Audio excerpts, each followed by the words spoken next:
Hey guys, it's Jonathan, Wrestling Talking the Shop, and welcome back to the channel. We missed yesterday, May the 4th, for wrestling history, so we're going to do May the 4th and May the 5th in one video. We'll start with the 4th. On this day in 1986, WCCW Parade of Champions 3 took place in Irving, Texas, in front of 24,000 fans. The event was held by WCC promoter Fritz Von Erich in memory of his son David Von Erich, who died in 1984. In the main event of the show, Kerry Von Erich, Lance Von Erich, Steve Simpson defeated Buddy Roberts, Michael Hayes, and Terry Gordy in a six-man tag lumberjack elimination match to win the WCCW six-man tag team titles. And on this day in 1998, Fit Finlay defeated Booker T on an episode of WCW Monday Nitro to win the WCW World Television title.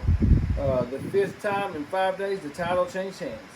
On this day in 1999, the OVW light heavyweight title was won by American Eagle when he defeated Jason Lee in Louisville, Kentucky. And on this day in 2000, MCW Memphis, the Big Show in Oxford, was in Oxford, Mississippi in a singles match. Ronnie James Mullet defeated Todd Morton to win the MCW tag team titles. But then in the main event, Bull Payne and Todd Morton beat David Lee Mullet and Ronnie James to take the belts.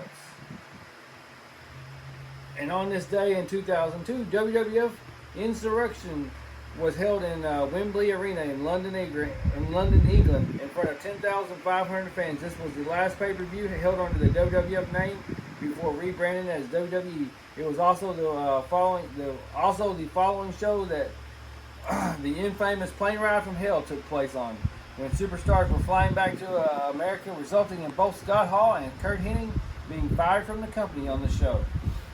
After the show, in the main event, the Triple H defeated the Undertaker with the pedigree for the pin.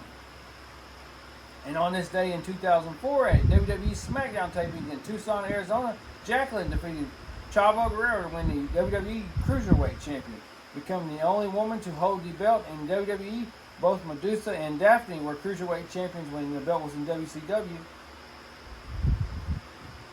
And on this day in 2010, at a TNA Impact taping in Orlando, Florida, Kevin Nash and Scott Hall defeated Matt Morgan in a handicap match to become the new TNA Tag Team champions. Eric Young was also recognized as a champion, and Young, Nash, and Kevin called themselves the Band.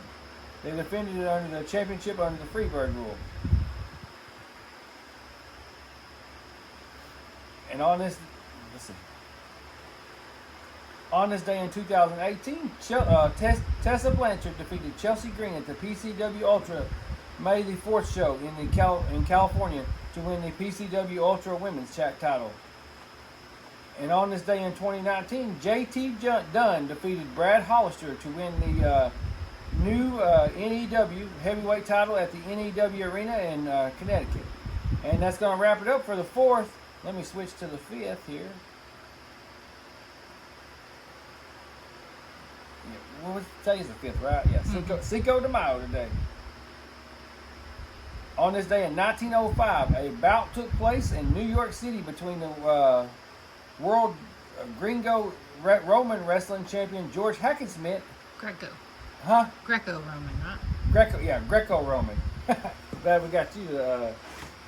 George Hackenschmidt and the American heavyweight champion Tom Jenkins. Hackenschmidt won the bout 2-0 to be declared the new world catch can heavyweight champion. This is thought to be the first world heavyweight championship recognized in the United States. And on this day in 1984, Wahoo McDaniel and Mark Youngblood won the NWA World Tag Team titles in a bout against Jerry and Jack Briscoe in Greensboro, North Carolina.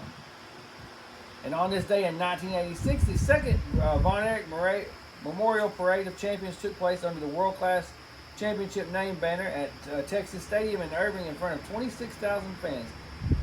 In the main event, NWA World Champion Ric Flair and Kevin Von Erich fought to a double countout in a bout with the title on the line. The only new champions on the night saw the Fantastics Bobby Fulton and Tommy Rogers defeat the Midnight Express Dennis Condrey and Bobby Eaton in a two-ring no disqualification match for the vacant WCW American Tag Team Champions.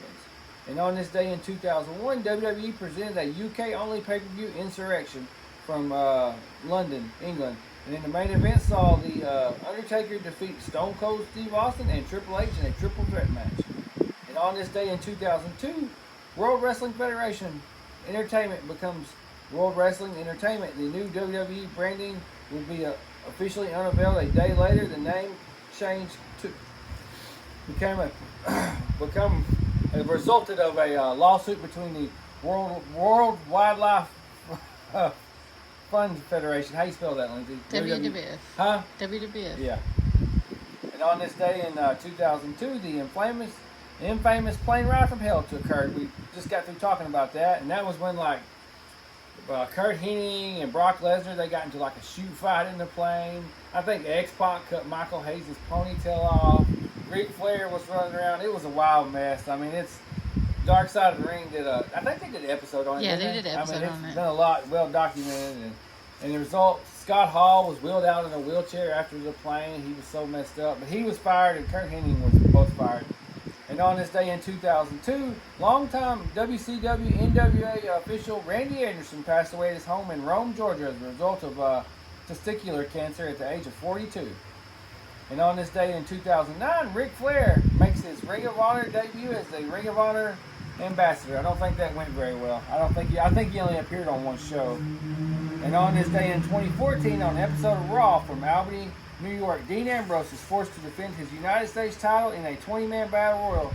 The match is won by Sheamus, who last eliminated Ambrose to win the belt, ending Ambrose's 351-day reign. Is the longest he's the longest in the WWE era U.S. champion reign. I don't know if that still stands today. I'm probably sure it does, because it would say otherwise.